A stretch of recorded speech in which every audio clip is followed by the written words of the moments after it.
The real-time strategy powerhouse Command & Conquer has been around for many years, and it has finally received its remaster for the first 2 games. This was a type of game that a lot of us played back in the day and spent countless hours playing the same levels over and over, doing skirmishes against the computer, and fighting our siblings over who gets to play it first. My turn! CNC was one of the innovators to the RTS genre and has developed a strong fan base throughout the years. It's because of this strong fan base that EA decided to make things right and give the players something other than a mobile game. He's got it, Max. There it is! Gonna take it. Defeating Nick and That was legit. Dude, that was epic.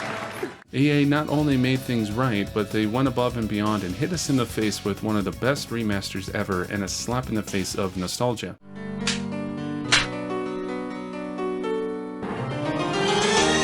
Hey guys, Wraith here, and I hope you are all having a great day so far. I wanted to do something other than Doom this time around, as I have been having a blast playing this game all over again. Like usual, I'd like to say thank you for the support and taking the time to watch this video. If you're new here and love these kinds of games, then you are in the right place. I mostly cover games like Doom, but I will try to talk about other games going forward. Be sure to subscribe to the channel and set up notifications if you enjoy what you see here. Alright, let's get started. The Command & Conquer series were first released back in the 90s, with Command & Conquer Tiberian Dawn, then Red Alert as the next entry, and so on. These 2 games, along with other real-time strategy games such as Warcraft and Starcraft, innovated the genre much like how Doom did it with first-person shooters. To this day, there are many competitive RTS games like this, and you could say that CNC provided the groundwork for it. For those who are somewhat new to this type of gaming, it's very simple to get into and get addicted to it as well. If I were to say which games I have spent the most time on in my entire life, I would say Doom, Heretic, and the Command & Conquer series. No joke. Many of us have played this at a younger age and were able to pick it up really quick. It's literally a matter of a point and click type of game. The more you played it, you would of course fully understand better strategies and not waste your time building 100 mammoth tanks on the last level for GDI. Seriously, that's a contributing factor of spending so much time playing the game that I would build a huge invading force and wipe out the enemy in one stroke.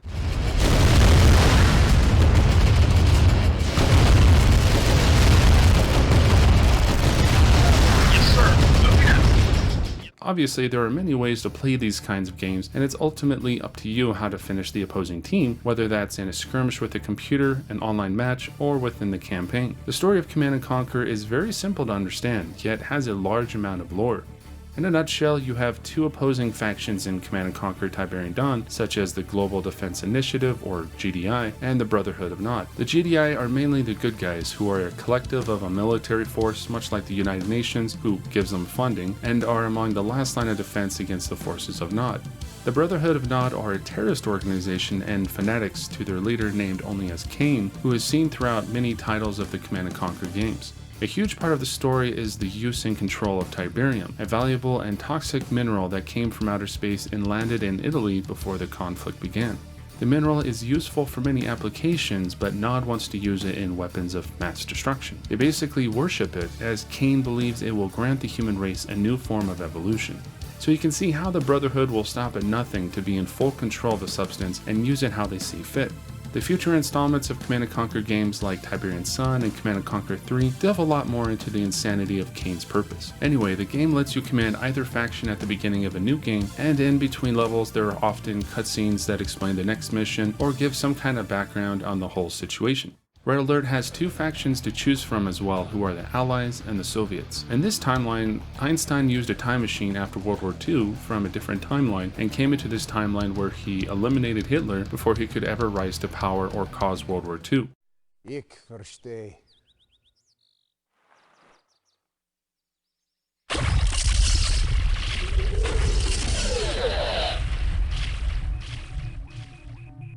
Because there was never a world war between the Allies and Axis powers, the Soviets became the new threat. The time frame that this game takes place is roughly around the 50s or 60s and is considered a different timeline than Tiberian Dawn, at least as far as I know. There are many videos out there that explain the timelines that you can check out, or if you want me to cover that in a future video, let me know down in the comment section. For the most part, you shouldn't feel completely out of the loop of what is going on. That is if you care about the story. The story may not be a huge selling point to many, but the updated graphics should motivate you in buying this masterpiece.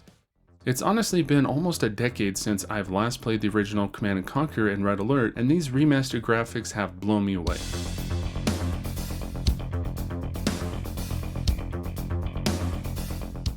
Gone are the pixelated characters and models of the vehicles and buildings, and now we have updated graphics that would trick someone into thinking that this game was new and never originated in the 90s. One of the great things about remasters these days is the ability to switch back and forth from the remastered version to the legacy version with a mapped out key on the keyboard. The game does it smoothly, and I really like the transition between the two. You can also zoom in and out of the map, which is typical of most modern RTS games, to really soak up the amount of detail you can see.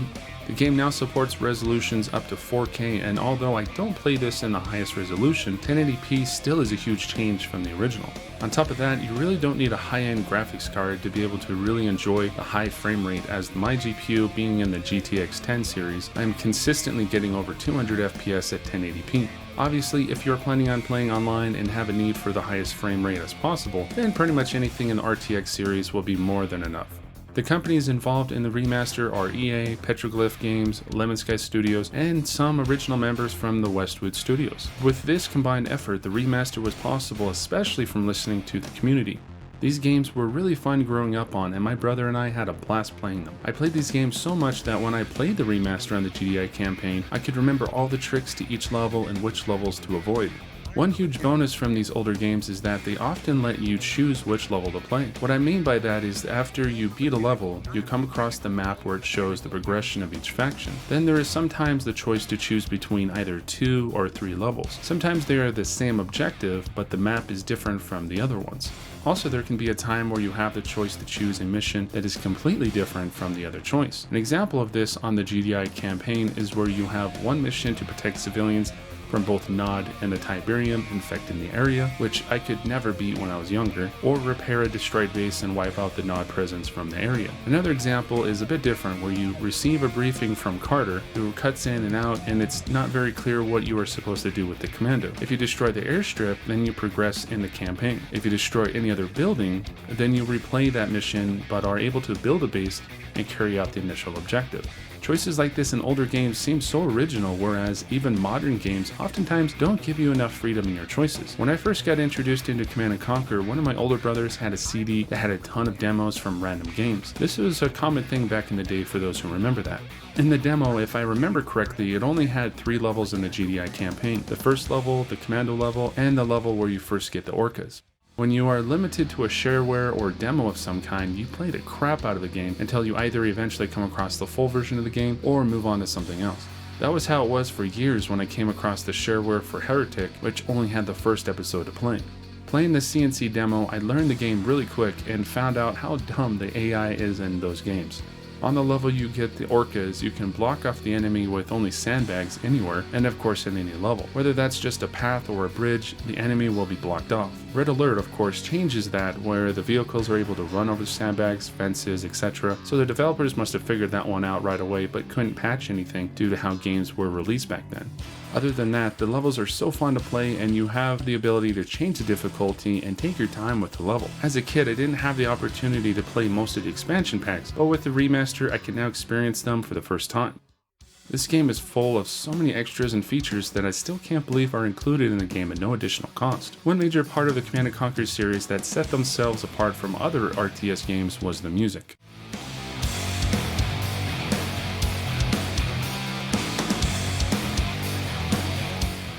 Frank Klepacki, who was the original composer of the music, remastered over 7 hours of music, including some bonus tracks. His band, the Tiberian Sons, were able to put their talents to use on most of the bonus tracks, which included many new versions of the originals.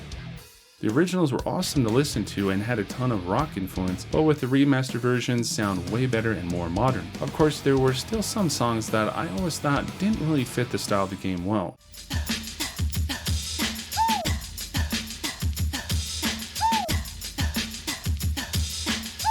Much like the originals, you could always have the ability to change the songs while playing, but now this time around you can create your own playlists in the jukebox from both Tiberian Dawn and Red Alert.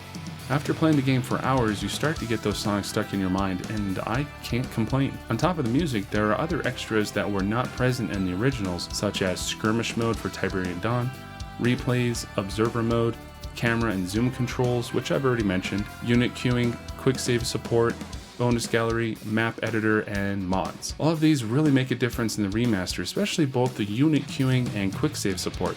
In the originals, you could not queue a unit or vehicle like you can in games that came out afterwards. So if you wanted 5 minigunners, you would have to click on the UI 5 times after each one was completed. With the remaster, you can now just click on the UI 5 times and leave it alone and focus on something else while it builds or trains your units automatically. This is a big game changer, which now allows you to be better at multitasking and not get carpal tunnel as well. The quick save option also allows you to stay in the moment and not have to go into the menu, create a new save, etc. All you need to do is click on Control N and you're set. This is very handy when you're about to do something within the level, like preparing to attack the enemy or quick saving it right before the level ends. Doing that will help a ton, especially if you end up in a multiple choice mission and choosing a level that you didn't want to play. You can then load the quick save and choose a different mission if possible. The bonus gallery lets you see some behind the scenes footage for both games. It's cool to see how they put the cutscenes together, but it's not something I will spend a ton of time watching. Are you picking this up? Good. I know you need more deep background, but we're up against it. Mods are now going to be a huge part to play within the community, as the developers are allowing that to happen on this remaster. I think that is always a plus to have, as we can see the creativity within the community and to keep the game alive for many more years down the road.